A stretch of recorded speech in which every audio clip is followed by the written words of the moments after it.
Hello everybody and welcome to another episode of Skyrim Stories with your host LD. Tonight we're going to be reading The Woodcutter's Wife Volume 1, as told by Magin, son of Molag.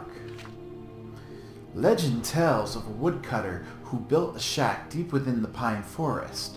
There he hoped to live in peace with his family. The woodcutter's family lived well for a time, but without warning, the weather turned bitterly cold and spoiled the harvest. Before long, with their meager supply of food all but gone, the family was starving. Late one snowy night, a traveler knocked on the cabin door, seeking shelter from the biting cold. Always generous of heart, the woodcutter welcomed the stranger into his home, apologizing that he had no food to offer. With a smile, the traveler cast off his cloak to reveal it the garments of a mage. As the woodcutter and his family looked on, the mysterious visitor reached into the satchel and withdrew a scroll tied with a silver ribbon. No sooner had the wizard unfurled the scroll and read the words aloud when a great feast appeared from out of thin air. That night, nobody in the woodcutter's cabin went hungry. Day by day, the snow piled up. Every night, the mage produced another scroll from his bag and read the words, each time summoning a new feast. On the fifth night, the woodcutter's wife awoke her husband to confess her mistrust of their magical guest. Surely, she argued, there was some price to pay for the magical feast that everyone enjoyed night after night. The woodcutter would have none of it. After nearly dying from the lack of food, his family was eating well.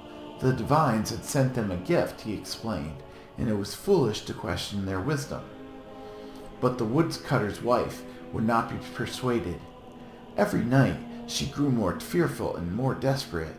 She was certain that the family had entered into a devil's bargain, and the time would soon come when the mage would ask for something unspeakable in return for his gifts.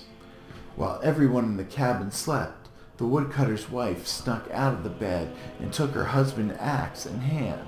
She crept into the traveler's room and with one swing lopped off his head. Suddenly the wizard's disembodied head awoke. His eyes opened wide, and when he beheld his maimed body, he let forth a terrible cry. Awakened by the horrified scream, the woodcutter and his children rushed into the room and gasped at the terrible sight of the decapitated mage. With his last gasp of breath, the traveler laid a fearful curse on the woodcutter's wife. After her mortal death, she was damned to rise once again and walk the woods, alone only to burn at the rising of the sun. To this day, those who walk the pine forest late at night tell tales of a weeping woman glimpsed between the trees. She carries a bloody axe, the story says, and is terrifying to behold. This has been another episode of Skyrim Stories with your host LD. Thank you for listening. If you liked it, please leave a like and subscribe if you haven't yet. We read plenty of these stories, and as you can see, there's quite a lot to get through. Stay tuned for more.